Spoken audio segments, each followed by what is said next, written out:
be a surprise outbreak.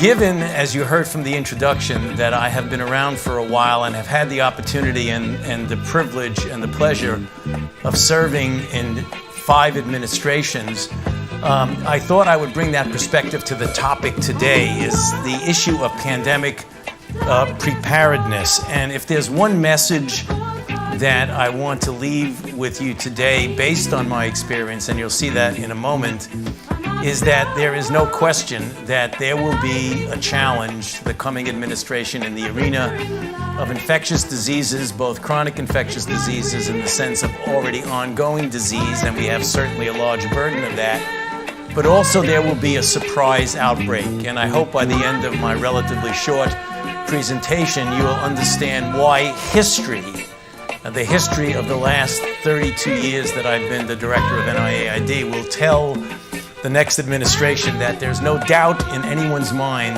that they will be faced with the challenges that their predecessors were faced with. So for those who think that infectious diseases is gone, there's so many people who have made foolhardy statements not knowing at the time that they made them. I usually show a quote from an old Surgeon General or an old pundit in infectious disease.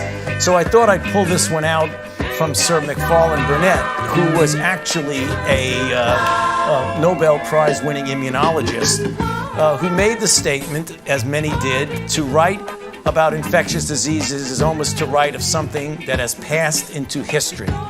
The most likely forecast about the future of infectious diseases is that it will be very dull, which is really kind of interesting coming from a semi-genius like Macfarlane Burnet.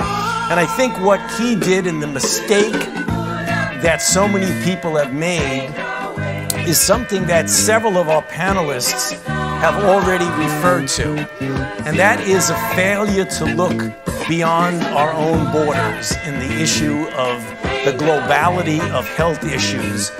Not only things that are there that will come here, but surprises that we have. What are the lessons that we learned from HIV? One, you have to commit substantial financial and human resources. These things don't get addressed spontaneously by themselves. You have to enlist the best and the brightest investigators in both basic and clinical research. You have to involve the community, be it the gay community in the United States, or the community in Africa and West Africa when we dealt with Ebola, or the people in South America when we're dealing with Zika. You have to have cross-sector collaboration.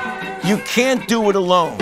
The CDC can't do it alone. The NIH can't do it alone. You do it with all of us, with industry, with global organizations, with philanthropy and NGOs, and you gotta get the leaders and the policymakers involved. What is for sure, that no matter what, history has told us definitively that it will happen, because infectious diseases, as I said 8 years ago in this article with David Morins and Greg Fokers, that it is a perpetual challenge.